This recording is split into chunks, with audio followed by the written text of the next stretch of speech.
कि आज भी हम आजाद नहीं है, आज भी हम आजाद नहीं है। हम आजाद नहीं है गुर्बत से, हम आजाद नहीं है जिहालत से, हम आजाद नहीं है करप्शन से, हम आजाद नहीं है गद्दारों की गलत नीति से।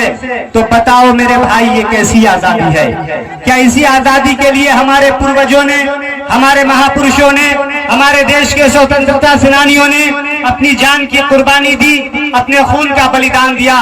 नहीं मेरे भाई, इस देश में अमन लाने के लिए, इस देश में शांति लाने के लिए, इस देश के हिंदू मुसलमान भाइयों के आपसी एकता और अखंडता पर बल देने के लिए आज देश का बेरोजगार युवा, जिस माँ बाप ने सूखी रोटी खाकर अपने बच्चों को पढ़ाया लिखाया कि हमारे बच्चे पढ़ लिख करके देश की सेवा करेंगे, लेकिन आज उन युवाओं को देश की सेवा करने का कोई अवसर प्राप्त नहीं है। ऐसा क्यों हुआ और इसके जिम्मेदार कौन है?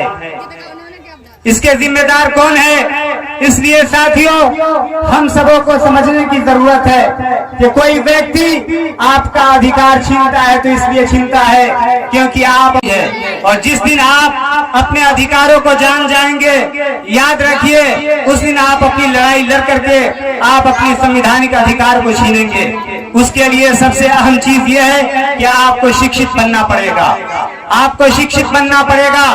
बाबा साहब भीमराव अंबेडकर ने क्या कहा था कि शिक्षित बनो, संगठित रहो और संघर्ष करो, यही जिंदा कौमों की निशानियां हैं साथियों। लेकिन हमने फरामोश कर दिया उनकी बातों को, हमने नजरअंदाज कर दिया, हमने इग्नोर कर दिया, हमने भुला दिया है साथियों। इसलिए मैं आपसे, अगर नेताजी सुभाष चंद्र बोस ने कहा कि तुम मुझे खून दो, मैं तुम्हें आजादी दूंगा, के लोगों, मैं आपसे ये कहना चाहता हूँ कि आप अपने बच्चों को शिक्षा दीजिए, ये बच्चे आपको गरीबी से आजाद दिलाएगा।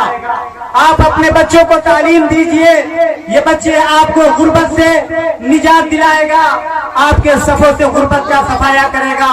इसलिए